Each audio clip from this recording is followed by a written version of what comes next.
Welcome back to our channel success clicks. இந்த வீடியோவில் நம்ம பார்க்க போகிற கொஸ்டின்ஸ் வந்து engineering mechanics and mechanics of structure subordinate சர்வீஸில் ஃபஸ்ட்டு 2 சப்ஜெக்ட் கொடுத்துருக்காங்க இல்லையா சிலபஸ் படி, engineering mechanics and mechanics of structure. இந்த சப்ஜெக்ட்லேருந்து தான் இந்த வீடியோவில் கொஸ்டின்ஸ் பார்க்க போகிறோம். ஸோ இது வந்து strength of material and structural analysis ரெண்டையும் கம்பைன் பண்ணி தான் கொடுத்துருக்காங்க. புதுசாக ஒன்றும் டாபிக் இல்லை, ஏஐ படிச்சுட்டு இருக்கவங்களுக்கு எல்லாமே படித்த டாபிக் தான். ஸோ ஈஸியாக தான் இருக்கும். வீடியோ ஸ்கிப் பண்ணாமல் பாருங்கள். பேக்ரவுண்டில் கொஞ்சம் மழை பெஞ்சிட்ருக்கு, அதனால் வீடியோவில் கொஞ்சம் நாய்ஸ் அதிகமாக இருக்கும்னு நினைக்கிறேன். நான் ஸ்டார்ட் பண்ணோன்னா அந்த நாய்ஸ் எப்படியும் கம்மியாயிடும். ஓகே, இப்போ கொஸ்டின்ஸ் பார்க்கலாம்.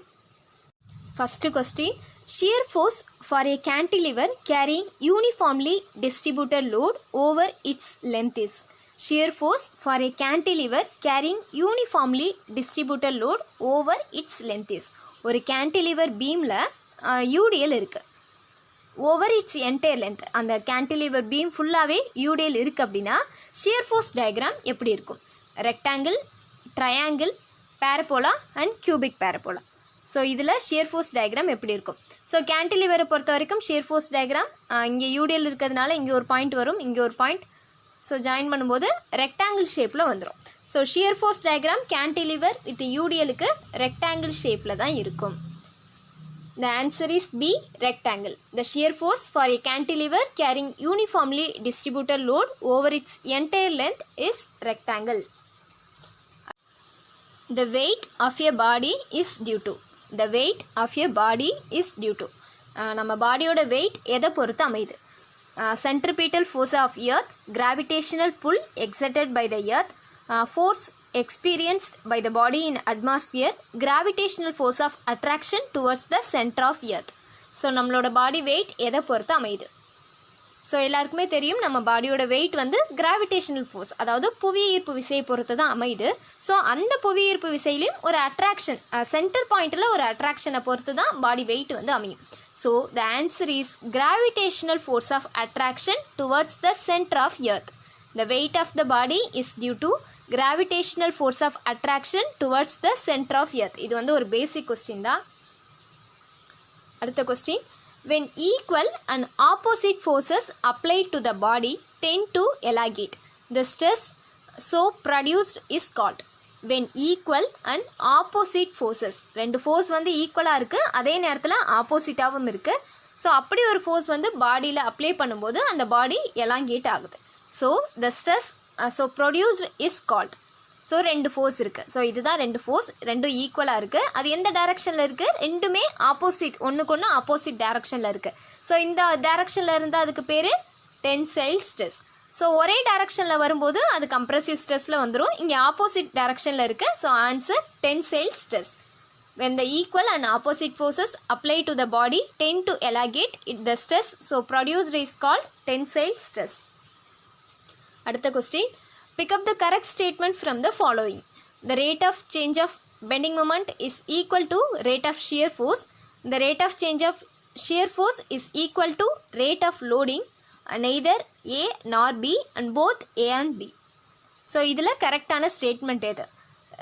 Rate of change of bending moment rate of change of shear ஃபோர்ஸுக்கு ஈக்குவலாக இருக்குது. அதே மாதிரி ஷியர் ஃபோர்ஸ் சேஞ்சஸ் வந்து ரேட் ஆஃப் லோடிங்க்கு ஈக்குவலாக இருக்குது. ஸோ இந்த ரெண்டு ஸ்டேட்மெண்ட்டுமே கரெக்ட் தான். ஸோ அப்போ answer both A and B.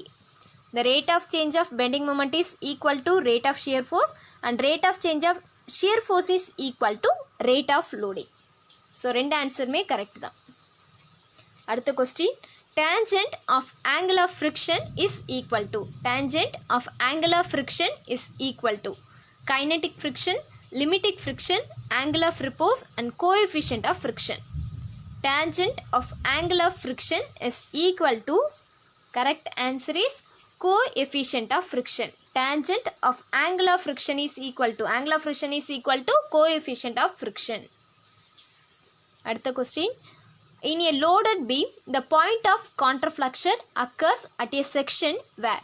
In a loaded beam the point of counterflexure occurs the section where. ஒரு பீமில் லோடு இருக்குது. ஸோ அது லோடட் பீம். அந்த லோடட் பீமில் பாயிண்ட் ஆஃப் கான்ட்ராஃப்ளக்ஷன் எந்த இடத்துல வரும்? Bending moment minimum, bending moment is 0 or changes sign, bending moment is maximum and shear force is maximum. So point of கான்ட்ராஃப்ளக்ஷன்னு எந்த இடத்த சொல்லுவோம்? பெண்டிங் மூமெண்ட் வந்து 0வாக இருக்கிற இடத்த தான் பாயிண்ட் ஆஃப் கான்ட்ராஃப்ளக்ஷன்னு சொல்லுவோம். ஸோ அப்போ இங்கே ஆப்ஷனில் இதுதான் இருக்குது. Bending moment is 0 and changes sign. Bending moment எப்போதுமே 0வாக இருக்கணும், அதே மாதிரி அது தன்னோட சைனையும் சேஞ்ச் பண்ணணும். ஸோ அந்த இடத்துக்கு பேர் தான் பாயிண்ட் ஆஃப் கான்ட்ரஃப்ளெக்ஷர்னு சொல்லுவோம். ஸோ பாயிண்ட் ஆஃப் கான்ட்ரஃப்ளெக்ஷர் எப்போதுமே ஓவர் ஹேங்கிங் பீமில் தான் அதிகமாக இருக்கும்.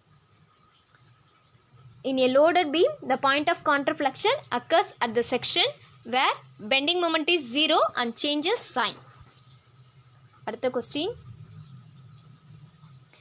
The shear force on a simply supported beam is proportional to. The shear force on a simply supported beam is proportional to displacement of neutral axis, sum of forces, sum of transverse forces, algebraic sum of transverse forces of the section. The shear force on a simply supported beam is proportional to. Simply supported beam la shear force proportional to algebraic sum of transverse forces of the section. Algebraic sum of transverse forces of the section. So this is the correct answer. The shear force on a simply supported beam is proportional to algebraic sum of transverse force of the section. அடுத்த question. The value of Poisson ratio always remains. The value of Poisson ratio always remain greater than 1, less than 1, equal to 1 and none of this. So Poisson ratio value எப்போதுமே less than 1. So correct answer வந்து B, less than 1. The value of Poisson ratio always remains less than 1. அடுத்த question. The bending moment diagram of the beam shown in figure is. So கீழே கொடுத்திருக்க டயக்ராமுக்கு bending moment எப்படி இருக்கும்? So இது வந்து ஒரு beam கொடுத்துருக்காங்க, almost simply supported beam. So இந்த பீமில் ஒரு மொமெண்ட் இருக்குது, மொமெண்ட் ஒரு ரொட்டேஷன்ஸ் இருக்குது. ஸோ இதோட பெண்டிங் மொமெண்ட் டயக்ராம் எப்படி இருக்கும்? ஸோ இங்கே வந்து ஒரு மொமெண்ட் இருக்கிறதுனால இங்கே எப்படியும் ஒரு பாயிண்ட் வந்துடும். ஸோ பேலன்ஸ் இங்கே ஒரு பாயிண்ட் வந்துடும். ஸோ ரெக்டாங்கிள் ஷேப்பில் தான் இருக்கும். இந்த bending moment diagram of the beam shown in below is rectangle. So இதுக்கு பெண்டிங் மொமெண்ட் டயக்ராம் ரெக்டாங்கிள் ஷேப்பில் இருக்கும். அடுத்த question. Forces are called concurrent when their line of action meet in. Forces are called concurrent when their line of actions meet. ஒரு ஃபோர்ஸஸை வந்து concurrent forces அப்படின்னு எப்போ சொல்லுவோம் அப்படின்னா, அந்த ஃபோர்ஸஸோட ஆக்ஷன் வந்து ஒரே பாயிண்டில் மீட் ஆகணும். எல்லா ஃபோர்ஸஸும் ஒரே பாயிண்டில் மீட் ஆனால் தான் அதை கன்கரண்ட் ஃபோர்ஸ்னு சொல்லுவோம். So option A, concurrent forces. The forces are called concurrent when their line of action meet in one point. So இதுவே ஒன் பிளேனில் மீட் ஆச்சு, ஒன் பாயிண்டில் மீட் ஆனிச்சுன்னா கன்கரண்ட் ஃபோர்ஸஸ்னு சொல்லிடுவோம். ஒரே பிளேனில் வந்து எல்லா ஃபோர்ஸஸும், ஒரு பிளேன் இருக்குது அப்படின்னா இந்த பிளேனில் எல்லா ஃபோர்ஸஸும் வந்து மீட் ஆகுது அப்படின்னா அந்த இடத்துக்கு பேர் கப்ளனர்னு சொல்லுவாங்க. கப்ளனர் R கோப்ளனர். The forces are called concurrent when their line of action meet in one point. அடுத்த question. Forces are called coplanar when them of acting body lie in one plane. ஒரு பாயிண்டில் மீட் ஆனால் அதுக்கு பேர் கன்கரண்ட். ஒரு பிளேனில் எல்லா ஃபோர்ஸஸும் meet ஆனால் அதுக்கு பேர் கப்ளனர் ஃபோர்ஸஸ். அடுத்த question. The point of counterflexure occurs in. The point of counterflexure occurs in cantilever beams only, continuous beam only, overhanging beams only, all type of beams. So இப்போ தான் சொன்னோம், point of counterflexure is maximum on overhanging beams only. Point of counterflexure occurs in overhanging beam only. அடுத்த question. Simple bending equation. Simple bending equation is m by I equal to r by e equal to f by y, I by m equal to e by r equal to y by f, and m by I e by r equal to f by y. So அடுத்த option m by I equal to r by e equal to y by f. So simple bending equation இதில் இது. So correct answer வந்து இதுதான், m by I equal to e by r equal to f by y. m by I equal to e by r equal to f by y. இதுதான் simple bending கான equation. அடுத்த question. A simply supported beam of span carries concentrated load W at the mid span. ஒரு simply supported beam இருக்கு. So இந்த simply supported பீமில் concentrated load act ஆகுது. So எங்கே mid ஸ்பேனில். ஸோ மிட் ஸ்பேனில் ஒரு கான்சன்ட்ரேட்டட் லோடு ஆக்ட் ஆகுது அப்படின்னா மேக்ஸிமம் பெண்டிங் மொமெண்ட்டோட ஃபார்முலா என்ன? WL/2, WL/4, WL/8 and W L/12. So இந்த இடத்துல சிம்பிளி சப்போர்ட்டட் பீமில் ஒரு லோடு ஆக்ட் ஆனிச்சுன்னா ஆன்சர் வந்து WL/4ன்னு வரும். So answer is WL/4. Simply supported beam of span L carries concentrated load W at the midspan. The maximum bending moment M is WL/4.